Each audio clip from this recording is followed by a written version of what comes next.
साथियों, पोशीदा राज एक ऐसी कहानी है जिसे सुनकर के आप बहुत हैरान होंगे। जी हाँ, तो आइए समाप्त करते हैं।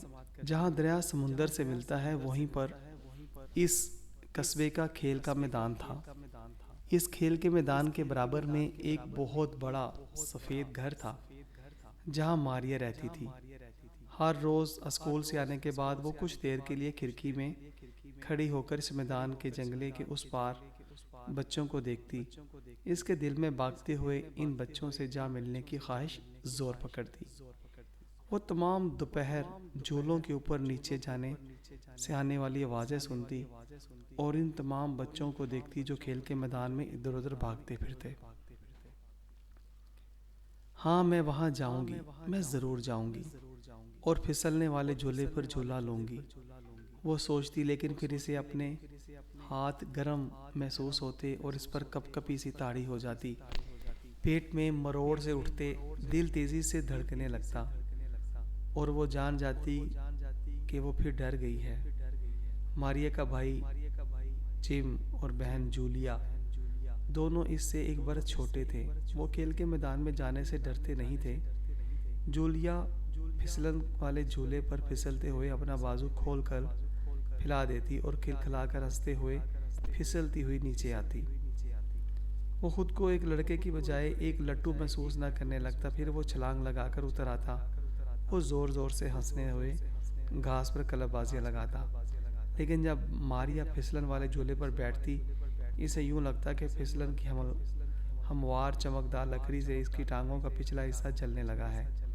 वो इतनी तेज़ी से उतरती कि नीचे पहुंचते ही उल्ट कर गिर जाती और सारे बच्चे इस पर हंसने लगते। जब वो घूमने वाले झूले पर बैठती तो आसमान और इर्द गिर्द मौजूद दरख्त से इतनी तेज़ी से घूमते नजर आते कि इससे मतली होने लगती।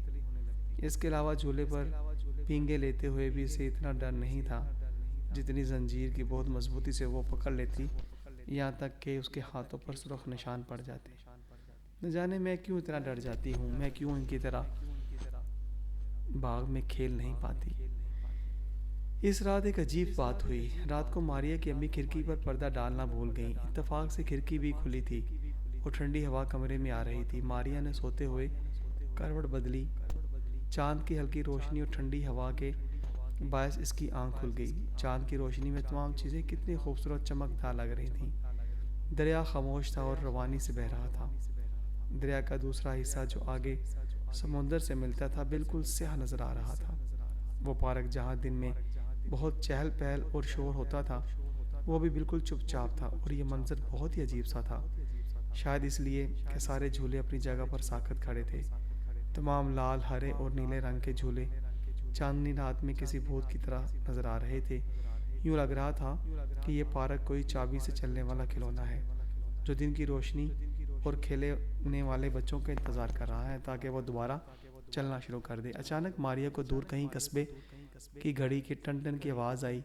आधी रात हो गई थी। इसने सोचा चांद की रोशनी ने यकीनन घड़ी पर कुछ न कुछ असर किया है। घड़ी की आवाज़ दिन के मुकाबले में ज़्यादा साफ सुनाई दे रही थी। वही सोच रही थी कि इसे चांद कुछ साए नज़र आए। चुड़ैल वो हैरत से बोल उठी। इससे पहले कि वो अपने आप को याद दिलाती कि चुड़ैलें सिर्फ लोगों की घड़ी हुई कहानियाँ होती हैं, ज़ाहिर है कि ये चुड़ैलें नहीं होती, बस एक परिंदों का झुंड था जो समुंदर से गुजरा और ज़मीन की तरफ आ रहा था। अब ये परिंदे दरिया के किनारे रुकेंगे। इसने सोचा कितनी बेवकूफ़ाना बात है कि मुझे नहीं मालूम था कि परिंदे रात को भी उड़ते हैं। शायद ये आज इसलिए उड़ रहे हैं क्योंकि आज पूरे चांद की रात है। वो समुद्र के किनारे पहुंचे और इसी लम्हे मारिया को यकायक लगा कि इसकी आंखों पर पर्दा सा आ गया है। जब पर्दा हटा तो उसने देखा और उसकी जान निकाल देने के लिए काफ़ी था। दरिया के किनारे दरख्तों के दरमियान से जहाँ परिंदे उतरे थे वहीं पर से चंद बच्चे नमूदार हुए। वहाँ सचमुच वो बच्चे ही थे। बच्चे दौड़ते, उछलते, कलकलियाँ भरते हुए, हंसते मुस्कुराते हुए चेहरों से इस खेल के मैदान तक पहुँचे।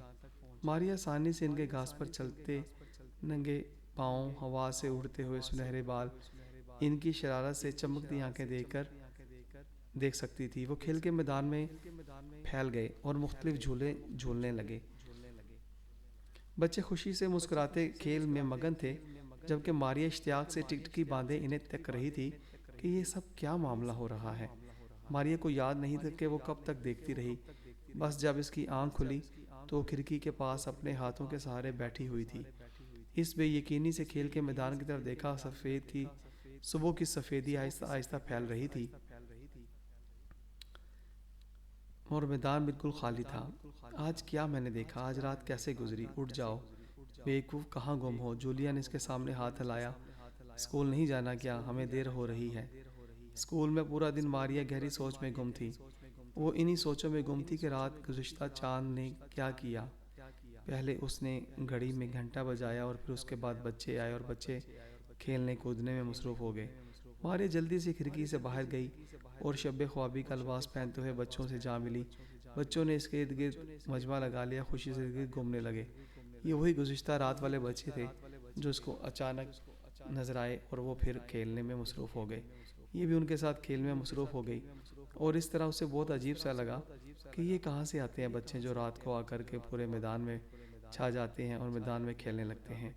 अगले दिन जब जम और जूलिया खेल के मैदान में जाने लगे तो मारिया ने इनको आवाज़ दी, रुको मैं भी आ रही हूँ। उसने कहा, अगर तुम गिर जाओ तो तुम्हें डर लगेगा, मेरे पास मत आ जाना। जूलिया ने इसका तमस्खर उड़ाया, मगर जिम मेहरबानी से बोला, मैं तुम्हारी मदद करूँगा। तुम मुझे बताओ, अगर तुम्हारा सर चकराए तो मैं तुम्हें थाम लूँगा। ये रातों रात क्या हो गया? जूलिया ने तंज किया। मारिया ने कंधे ओचक दिए और हैरानगी से कहा कि तुम लोग क्या समझ रहे हो? मैं डर जाऊंगी? ऐसा कभी भी नहीं होगा। मैं तुम लोगों के साथ जाऊंगी और तुम्हें खेल कर दिखाऊंगी। वो सभी बच्चों के साथ जाते हैं और जाकर के खेलना शुरू कर देते हैं। मारिया उन्हें कहती है, देखो मुझे, मैं कैसे खेल रही हूँ। मैं तो दिन को भी खेलती हूँ, रात को भी खेलती हूँ। जब उसने कहा मैं रात को खेलती हूँ तो सारे बच्चे चौंक पड़े कि रात को तो यहाँ कोई आ नहीं सकता, तुम कैसे आती हो? तो उसने साथ ही बात को बदलने की कोशिश की और कहा कि मैं तो सिर्फ एक मुहावरतन ये बात बोली कि मैं दिन को भी आती हूँ और रात को भी आती हूँ।